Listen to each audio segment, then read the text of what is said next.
పూర్వం ఒక ఊరిలో బాపన్న అనే ఒక పెద్ద భూస్వామి ఉండేవాడు. ఆయనకు వందల ఎకరాల పొలాలు, ఎస్టేట్లు ఉండేవి. ఆ ఊరిలో ఆయన మాటంటే ఎవ్వరూ ఎదురు చెప్పేవారు కారు. అయితే ఆయనకు శరీరం కాస్త భారీగా ఉండేది.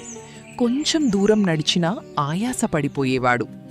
ఆయన పొలం పనులు చూసుకోవడానికి నిత్యం పొలానికి వెళ్ళేవాడు. ఆయన వెంట ఉపచారాలు చెయ్యడానికి, మంచినీళ్ళివ్వడానికి, మధ్యాహ్నం భోజనం మోయడానికి ఒక పనిపిల్ల అవసరం పడింది. దాంతో ఆయన దగ్గర పాలేరుగా పనిచేసే భీమయ్య కూతురు శాంతను తన వెంట తీసుకువెళ్లడం మొదలుపెట్టాడు. శాంత చాలా పద్ధతిగా, ప్రశాంతంగా ఉండేది.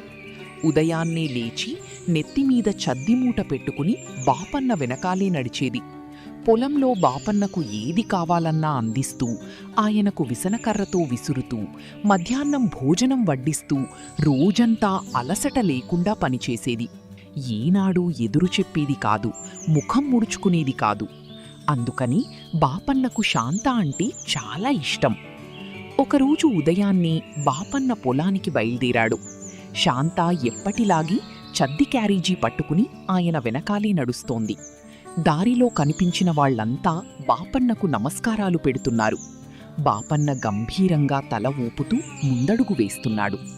పొలానికి చేరుకున్నాక బాపన్న ఎండ తీవ్రతను తట్టుకోలేక పొలం దగ్గర గుడిసె ముందు నీడలో కూర్చున్నాడు.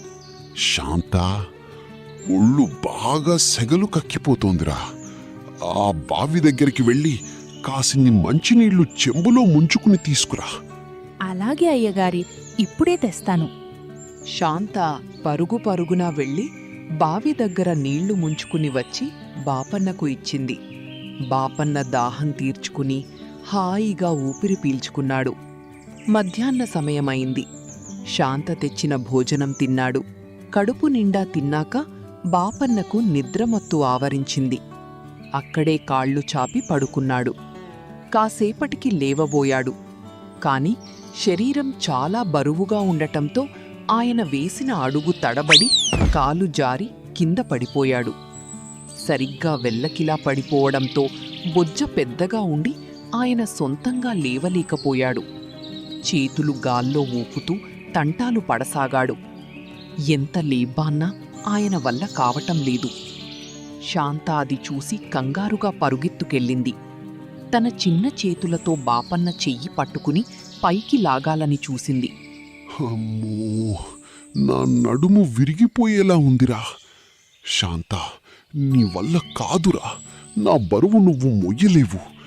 వెళ్ళి ఊడిలోకి పోయి పొలాల్లో ఉన్న ఎవరినైనా పెద్దవాళ్లని పిలుచుకురా పో. అయ్యగారు, మీరు కదలకుండా ఉండండి. నేనిప్పుడే ఎవరినైనా పిలుచుకొస్తాను. శాంత భయంతో పరుగందుకుంది. పక్క పొలంలో భూషయ్య అనే రైతున్నాడు. శాంత పరుగెత్తుకుంటూ వెళ్ళి ఆయన ముందు నిలబడింది. భూషయ్య బాబు, మా అయ్యగారు పొలం దగ్గర కాలు జారి పడిపోయారండి. ఒక్కసారి వచ్చి ఆయనను లేపడానికి సాయం చెయ్యండి బాబు. భూషయ్య శాంత మాటలు విన్నాడు. కాని ఆయనకు బాపన్న అంటే అస్సలు పడదు. నిన్ననే ఊరి పంచాయతీలో బాపన్న భూషయ్యను అందరి ముందు తిట్టాడు. ఆ కోపం భూషయ్య మనసులో అలానే ఉంది. ఓహో, మీ అయ్యగారు పడిపోయాడా? మహా బాగా అయిందిలే. నిన్న నన్ను అందరి ముందు మాటలన్నాడే, ఆ దేవుడే సరిగ్గా బుద్ధి చెప్పాడు. అంత పెద్ద మనిషికి అంత అహంకారం పనికిరాదు. నేనొచ్చి లేపేది లేదు, ఏమీ లేదు. నువ్వు పోమ్మా ఇక్కడ్నుంచి. అయ్యో బాబు, ఆయనక్కడ లేవలేక ఇబ్బంది పడుతున్నారు బాబు. కాస్త జాలి చూపించండి. నాకంత జాలి లేదు. నన్ను నానా మాటలన్నప్పుడు ఆయనకు లేని జాలి నాకెందుకు? నువ్వు వెళ్ళు శాంత. శాంత నిరాశగా, బాధగా అక్కడ నుండి వెనుతిరిగింది. దారిలో పేరయ్య అనే ఇంకో పాలేరు పొలంగట్టు దగ్గర కనిపిస్తే శాంత పరుగెత్తుకెళ్ళి ఆయన ముందర నిలబడింది. పేరయ్య బాబు, మా బాపన్నయ్యగారు కాలు జారి పడిపోయారండి.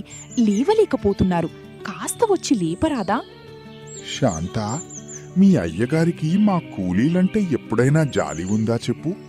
పొద్దస్తమానం మమ్మల్ని చాకిరీ చేయించుకోవడం, ఆఖరుకు కూలీ సరిగ్గా ఇవ్వకపోవడం ఆయనకు అలవాటేగా.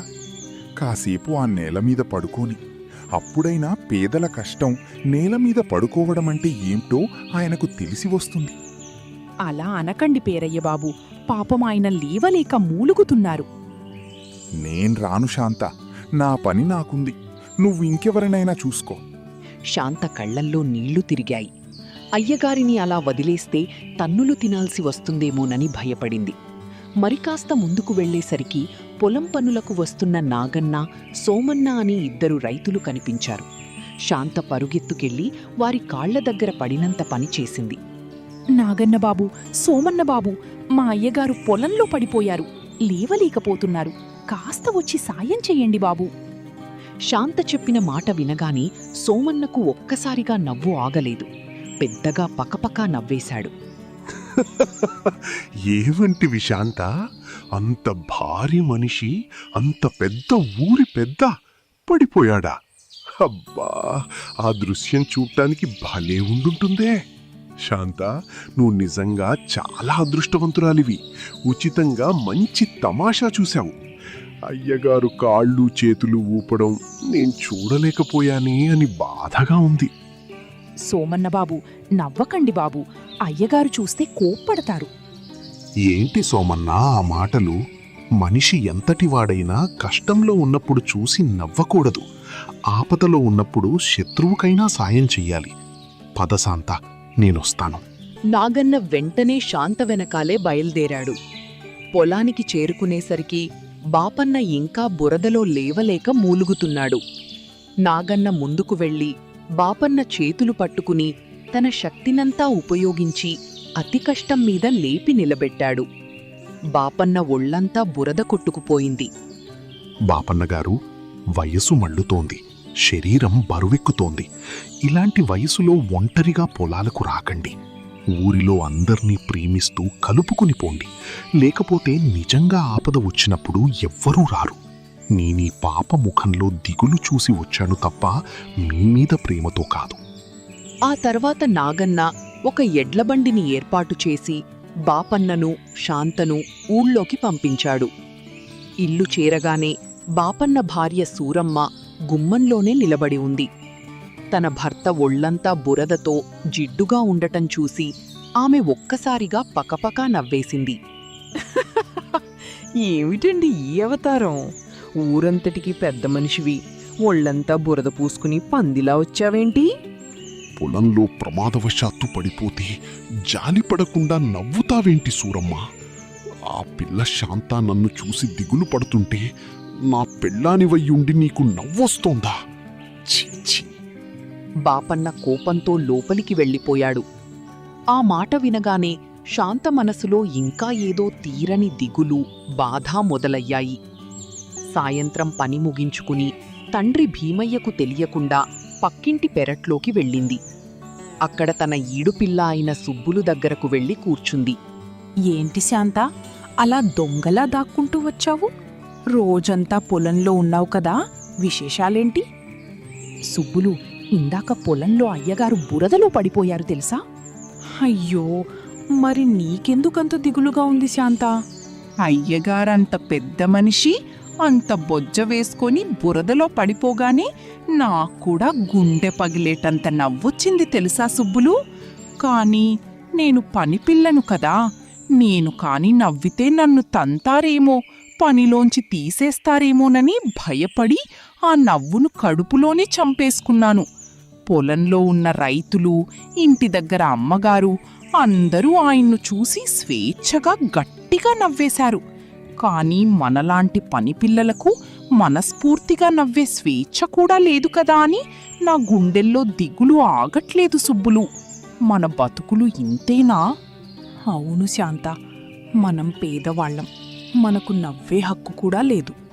పెరటి గోడ వెనుక నిలబడి ఈ పిల్లల సంభాషణంతా వింటున్న శాంత తండ్రి భీమయ్య గుండె ఒక్కసారిగా కలక్కుమంది. అయ్యో, నా కూతురు చిన్న వయసులో కలలన్నీ చంపుకుని మనసు విప్పి నవ్వడానికి కూడా భయపడుతోందా? నా పేదరికం నా బిడ్డ నవ్వును కూడా బలి తీసుకుంటోందా అని ఆయన కళ్లల్లో నీళ్లు ఉబుకాయి. భీమయ్య వెనవెంటనే ఇంటికి వెళ్ళి భార్యతో గట్టిగా చెప్పాడు. చూడవే, మనం ఎంత కష్టపడ్డా పర్వాలేదు, పొట్ట కట్టుకున్నా పర్వాలేదు, మన పిల్లలకు స్వేచ్ఛ లేకుండా చేస్తున్నాం. రేపటి నుంచి శాంతను ఏ పనికి పంపను. దాని చేతికి పుస్తకాలిచ్చి బడికి పంపిద్దాం. దానికి చదువు కావాలి, అందరిలాగా మనస్ఫూర్తిగా నవ్వుకునే స్వేచ్ఛ కావాలి. మరుసటి రోజు ఉదయాన్నే శాంత చేతిలోని చద్దిమూటలు మాయమై అందమైన పుస్తకాల సంచి చేరింది. శాంత తెల్లటి బట్టలు వేసుకుని నవ్వుతూ బడికి బయల్దేరింది. శాంత బడికి వెళ్లడం చూసి ఊరంతా ఆశ్చర్యపోయినది. అప్పటివరకు మౌనంగా దిగులుగా ఉన్న శాంత ముఖంలో ఇప్పుడు అమాయకమైన నిర్మలమైన సంతోషపు నవ్వు నిరంతరం వెలిగిపోతోంది. పనిపిల్లగా నవ్వలేని శాంత విద్యార్థిగా స్వేచ్ఛగా నవ్వింది.